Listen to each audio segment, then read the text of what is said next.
Здравствуйте, уважаемые друзья! С вами я, Юрий Тютченко, кандидат ветеринарных наук, и в этом видеоподкасте рассмотрим самые опасные вирусные болезни кошек.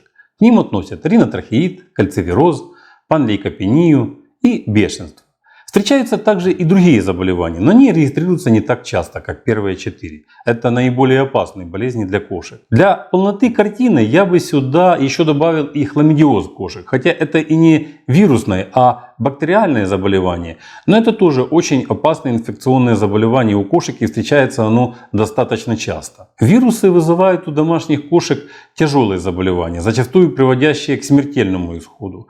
Источником вирусных частиц являются не только больные животные, но и животные вирусоносители, выделяющие инфекцию скалом, мочой, истечением из глаз и носа. Передача вирусов происходит как при непосредственном контакте с больным животным, так и с вирусоносителем. Также многие вирусы могут передаваться воздушно-капельным путем при совместном нахождении больных и здоровых кошек, а также через подстилки, клетки и посуду. Распространению вирусов способствуют такие факторы, как посещение места, где есть много других животных, например, выставки. Если кошки гуляют на улице, то там также возможен контакт с больным животным. Очень часто кошки поражаются вирусами при перевозках железной дорогой в вагонах. Бывают случаи инфицирования кошек даже при посещении ветклиник.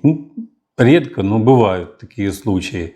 В общем, как только кошка попала за пределы квартиры, то шансов заболеть какой-то вышеперечисленной болезнью у нее очень много, особенно если она не привита. Следует учесть еще тот факт, что обычные дворовые кошки очень часто сами являются вирусоносителями, но клиническая болезнь у них никак не проявляется или протекает в бессимптомной форме.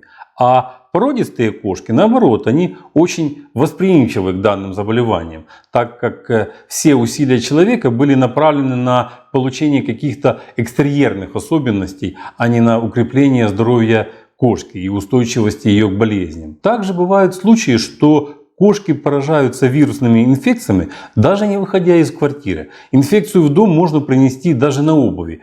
Такие случаи достаточно редкие, но бывают, особенно в городах. Опять же, чему удивляться? Сейчас насыщенность кошками в городах очень высокая. И вероятность заразиться вирусными инфекциями у кошек даже в квартире очень большая. Разве что бешенством кошка может заразиться, только если ее покусает другое больное животное. Вирус бешенства может проникнуть в организм только через ссадины и раны на коже и слизистых оболочках. Поэтому, если ваша кошка сидит постоянно в квартире, то, конечно, вряд ли она сможет заболеть бешенством. У породистых кошек различные стрессовые факторы, такие как длительная транспортировка, посещение ветклиники, неправильное питание, переохлаждение, тоже могут очень сильно способствовать инфицированию. Теперь, что касается лечения вирусных заболеваний кошек.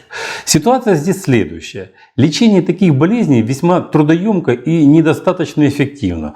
Очень мало препаратов, обладающих непосредственно противовирусной активностью. И все лечение фактически сводится к борьбе с симптоматическими проявлениями таких инфекций. Терапия вирусных заболеваний направлена на восстановление защитных барьеров слизистых оболочек, стимуляцию естественной резистентности, профилактику от вторичных инфекций, симптоматическая терапия, а также на замещение нарушенных физиологических функций организма. Кроме того, при вирусных заболеваниях важна правильная диета и сбалансированное питание. Это не только важный компонент терапии, но и способ освобождения организма от накопившихся во время болезни токсинов, что важно после периода анорексии или голодной диеты. Все, что я вам перечислил, то мало того, что это достаточно трудоемко и финансово затратно, но, к большому сожалению, лечение вирусных заболеваний кошек зачастую это еще и малоэффективно. Плюс еще то, что даже у тех кошек, которых удалось вылечить,